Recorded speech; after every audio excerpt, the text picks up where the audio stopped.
There's a fire inside every one of us. Small, flickering, waiting. Some people wait for the spark to return. Others learn to keep the fire alive. This is the story of those who choose discipline over comfort, purpose over excuses. The ones who rise, even when it's hard. You know, people talk a lot about motivation. That magical burst of energy that gets us off the couch, that fire in the belly that says, today's the day. But here's the thing, motivation is like lightning. It's bright, it's beautiful, but it's also fleeting. Discipline, on the other hand, discipline is the steady flame that keeps burning when the lightning fades. It's the quiet, unglamorous force that keeps the fire alive long after motivation has gone to sleep. Marcus Aurelius once wrote, "You have power over your mind, not outside events.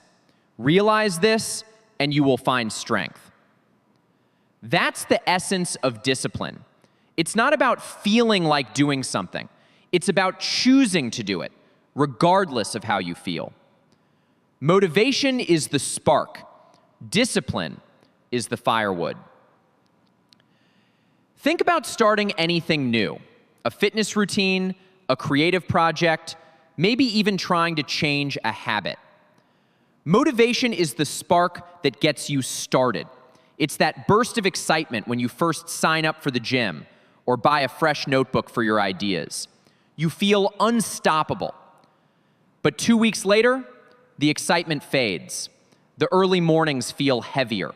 The results are still small. That's when most people stop. That's where discipline steps in.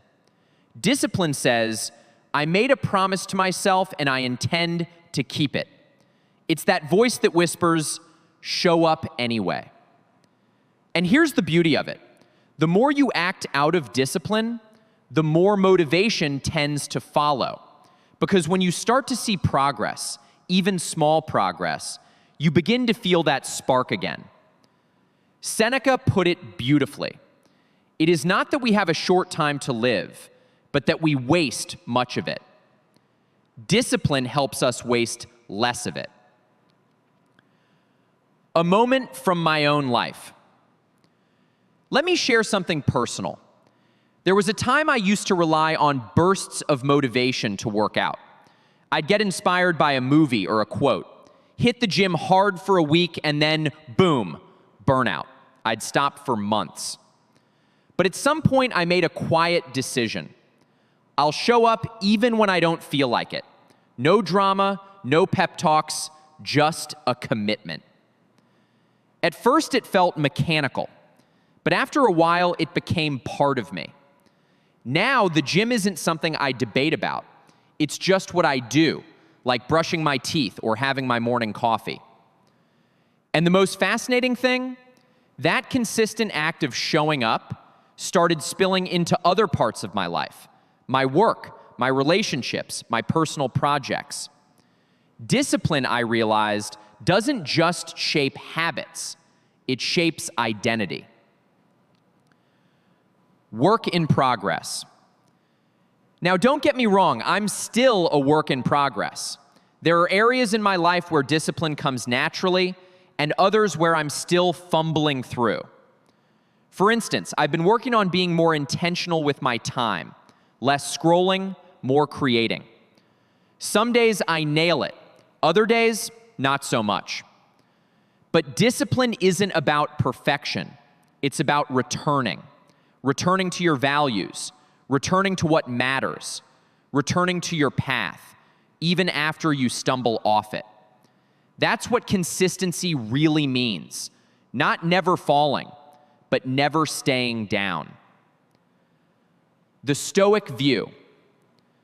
The Stoics, Marcus Aurelius, Seneca, Epictetus, they all understood the quiet power of discipline. Marcus Aurelius reminded himself each morning, at dawn, when you have trouble getting out of bed, tell yourself, I have to go to work as a human being. That hits hard, doesn't it? He didn't wait to feel like it.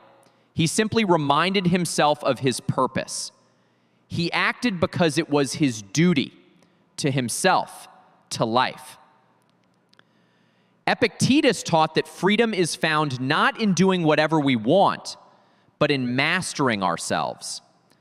And Seneca said, no person has the power to have everything they want, but it is in their power not to want what they don't have. Discipline at its core is self-mastery. It's learning to govern your impulses, your moods, your whims, and act from principle instead. When motivation fades, we've all had days when we wake up and feel empty, no spark, no drive. Those are the days discipline becomes your best friend. You don't have to feel inspired to do something meaningful. You just have to start. Start messy, start tired, start imperfectly, but start. And soon enough, the act of doing becomes its own motivation. Think of artists who paint even when they don't feel creative, writers who write when words don't flow, parents who show up for their families even when exhausted. That's discipline in action. That's love expressed through consistency.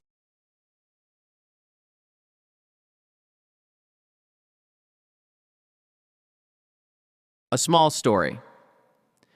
A friend of mine once told me about his morning runs. He said, "Every morning, my brain gives me 100 reasons to stay in bed, but I only need one reason to get up, because I said I would."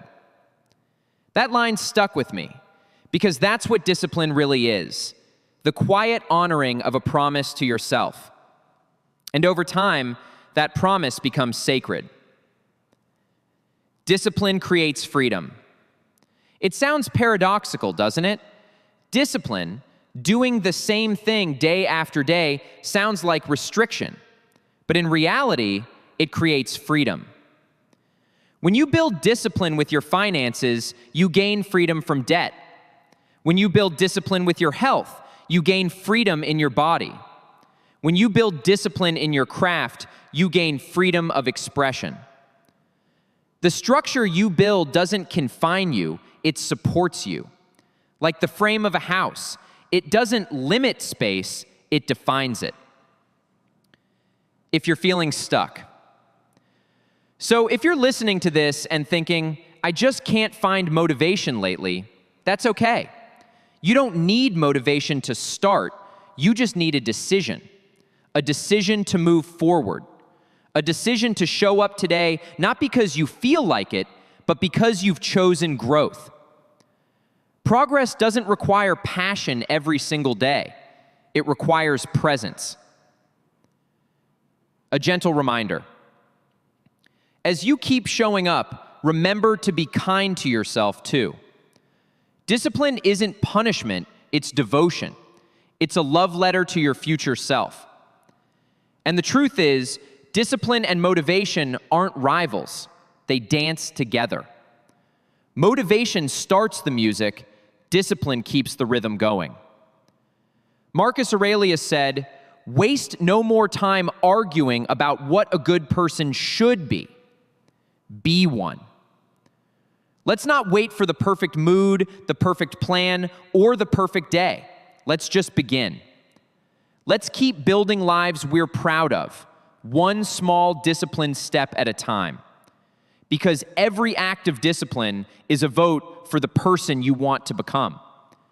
And over time, those votes become a legacy. So here's to you, to showing up even when it's hard, to lighting the spark and then tending the fire, to progress, not perfection, and to the quiet, powerful beauty of discipline, because that's where growth lives. So as you step back into your day, I want you to ask yourself one simple question. What's one small act of discipline I can take today? Even if no one sees it, even if I don't feel ready. Because that one act, that one quiet choice is how momentum begins. That's how fires stay lit.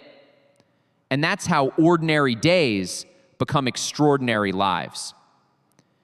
If this message resonated with you, if it stirred something inside, maybe reminded you of your own strength, then I'd love to invite you to go deeper with us. Join our community of thinkers, doers, and everyday builders. People who are learning, failing, growing, and showing up together. It's a space for real conversations, weekly reflections, and small daily practices that help us all live with more intention and discipline. You can subscribe, follow, or join our circle. Whatever platform you're on right now, hit that button so you don't miss the next reflection. Because we're just getting started, and your voice, your journey belongs in this conversation too. Let's keep tending the fire together. One honest step, one new habit, one brave choice at a time. I'll see you in the next one. Stay steady, stay kind, and keep building a life you're proud of.